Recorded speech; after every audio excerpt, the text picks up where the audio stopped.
لله رب العالمين والعاقبة للمتقين والصلاة والسلام على سيد الأنبياء والمرسلين وعلى آله وصحبه أجمعين أما بعد.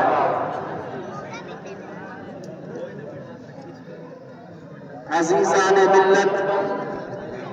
برادران وطن اور حاضرین اجلاس،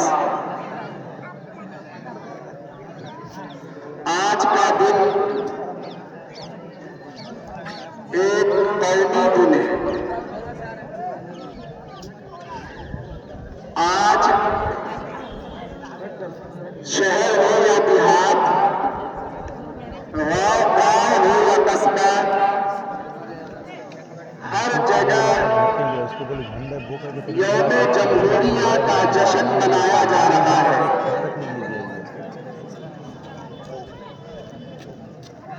آپ حضرات کے ذہن و دماغ میں، خیالات میں یہ بات گردش کر رہی ہوگی کہ جمہوریت کس چیز کا نام ہے، یوم جمہوریہ کیا ہے، اور یوم جمہوریہ کا جشن آج کے دن یعنی 26 جنوری کو ہی کیوں منایا جاتا ہے. میں آپ حضرات کے سامنے چند ایسی باتیں کرنے کی کوشش کروں گا جس سے ان سوالات کے جوابات آپ کے ذہن و دماغ میں ثبت ہو جائیں گے. یوں تو ہمارے لیے دو قومی دن ہوتا ہے، ایک یوم آزادی اور ایک یوم جمہوریہ. لیکن یوم جمہوریہ کو سمجھنے کے لیے آپ کو تھوڑا سا یوم آزادی کے پس منظر کو اور اس کے بیک گراؤنڈ کو فلیش بیک میں جا کر دیکھنا ہوگا کہ ہمارا پیارا ملک، ہمارا پیارا وطن جو سونے کی چڑیا کہلاتا تھا، اس پیارے وطن پر، اس پیارے ملک ہندوستان پر جب انگریزوں کا ناپاک سایہ پڑا، انگریزوں نے آہستہ آہستہ پورے ہندوستان پر اپنا قبضہ اور تسلط جما لیا، تمام ہندوستانیوں کو اپنا غلام بنا لیا، تو انہوں نے 1935 کے اندر گورنمنٹ آف انڈیا ایکٹ کے نام سے ایک دستور نامہ تیار کیا، اور پھر اس دستور نامہ کو پورے ملک میں نافذ کر دیا. دوسری طرف جو ہمارے مجاہدین وطن تھے، ہمارے بزرگان وطن تھے، ہمارے علماء وطن تھے، ان تمام کی جد و جہد جاری تھی، ان تمام کی کوششیں جاری تھی کہ اس پیارے ملک کو انگریزوں کے تسلط سے، انگریزوں کے قبضے سے کس طرح سے آزاد کرایا جائے. لہذا یہ کوششیں چلتی رہی، اور ایک دن وہ آ گیا کہ جس دن ہمارے بزرگوں کے خواب کی تکمیل ہو گئی، شہیدان وطن کے بہتے ہوئے خون نے رنگ لایا، اور 15 اگست 1957 کو ہمارا ملک الحمدللہ آزاد ہو گیا. اب بات یہ تھی کہ اب تک تو گورنمنٹ آف انڈیا ایکٹ جو 19 انگریزوں نے بنایا تھا وہ قانون چل رہا تھا، لیکن اس قانون پر ایک ہندوستانی کے لیے عمل کرنا ناممکن تھا اور باعث ذلت تھا، کیونکہ وہ قانون ہندوستان مخالف تھا۔ لہذا اب ضرورت اس بات کی پیش آئی کہ ایسے قوانین کو وضع کیے جائیں، ایسے دستور بنائے جائیں جس دستور پر ہر ایک ہندوستانی کے لیے عمل کرنا ممکن ہو اور اس کی اطاعت ضروری ہو۔ لہذا سب سے پہلے پارلیمانی انتخاب عمل میں آیا اور پارلیمانی انتخاب میں 375 اراکین پارلیمنٹ منتخب کیے گئے، جس میں 35 ممبران مسلم تھے۔ ان تمام اراکین پارلیمنٹ نے مل کر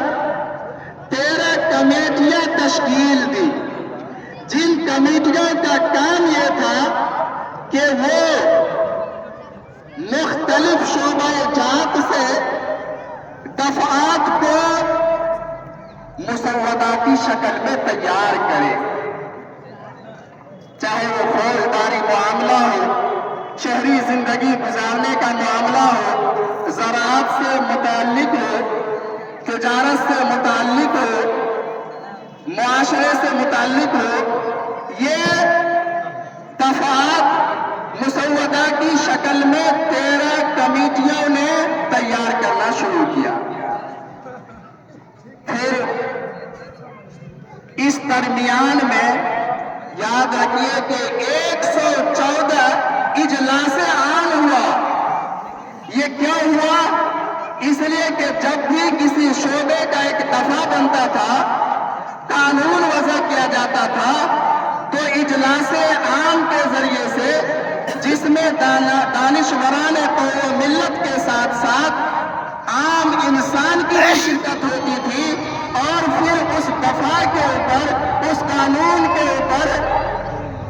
بحث و مباحثہ ہو کر کے اسے مسودہ میں جگہ دیا جاتا تھا۔ لہذا جب 114 اجلاس عام کے بعد 13 کمیٹیوں نے مسودہ تیار کر لیا، تو پھر ایک 7 رکنی کمیٹی بنائی گئی، جس کا صدر ڈاکٹر بھیم راؤ امبیڈکر کو بنایا گیا۔ پھر اس 7 رکنی کمیٹی نے ان 13 کمیٹیوں کے بنائے ہوئے مسودہ کا جائزہ لیا، اور جائزہ لینے کے بعد اس 7 رکنی کمیٹی نے ایک نیا مسودہ تیار کیا، جس میں تمام دفعات اور بحث و مباحثہ کر کے اس کے اندر لکھا گیا۔ اب یہ تقریباً مدت 2 سال 11 مہینے 18 دنوں میں یہ دفعات مسودہ کی شکل میں تیار ہو گئے۔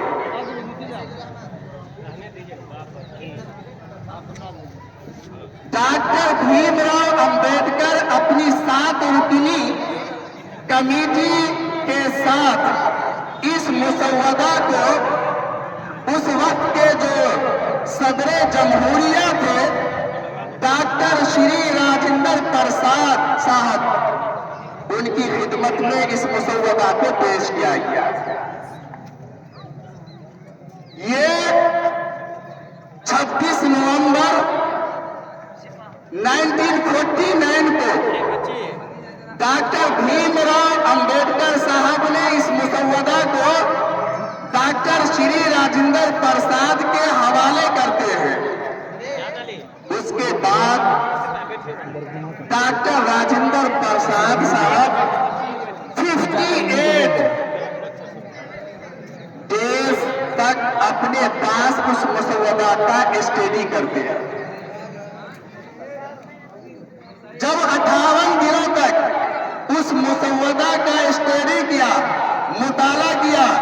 اور راجندر پرساد صاحب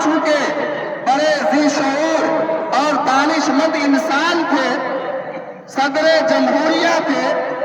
انہوں نے 24 جنوری 1950 کو ایک مختصر اجلاس بلایا جس میں تمام اراکین پارلیمنٹ شریک تھے، اور لکھا ہے کہ اس وقت ایک 308 ممبران پارلیمنٹ موجود تھے۔ ان تمام کے درمیان بحث و مباحثہ کے بعد دستخط کیے گئے، اور پھر 2 دن کے بعد 26 جنوری 1950 کو یہ اعلان کیا گیا کہ آج سے پورے ہندوستان کے اوپر اس دستور کو نافذ کیا جا رہا ہے، اور ہر ایک شہری کو، ہر ایک باشندہ کو، اور اس ملک میں رہنے والے باشی کو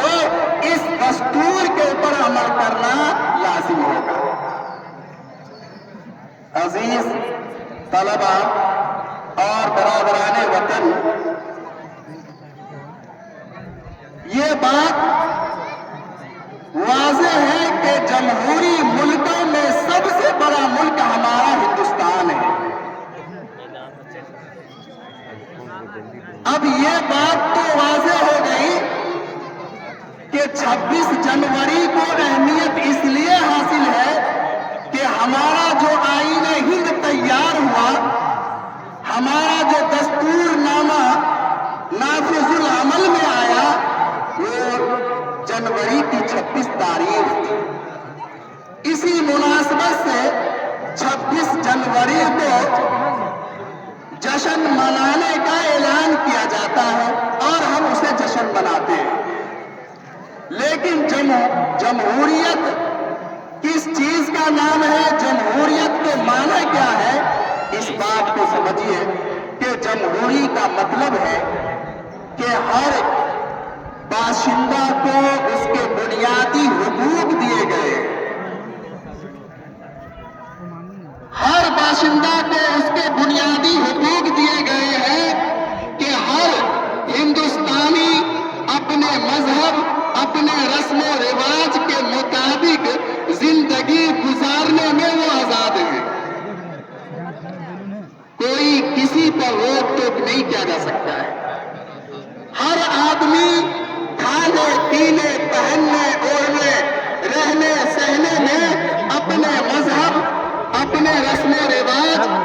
میں وہ مکمل آزاد ہے، اور وہ چاہے عبادت و ریاست ہو، پوجا پاٹ ہو،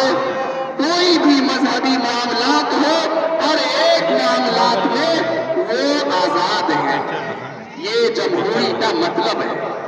میرے محترم بزرگ اور دوستو، جب ٹھیک ہے، جب جمہوریت اسی چیز کا نام ہے، تو جمہوریت